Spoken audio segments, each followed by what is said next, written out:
நான் யூகேஜியில் படிக்கிறேன்.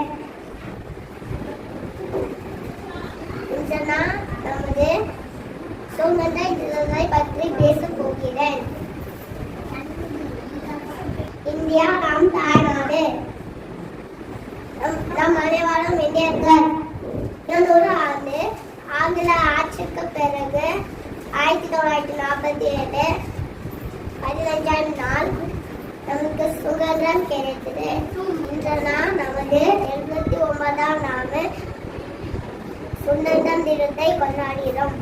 நாட்டின் சுதந்திர போராட்ட வீரர்களை நினைவாக இந்நாளை கொண்டாடுகிறோம்.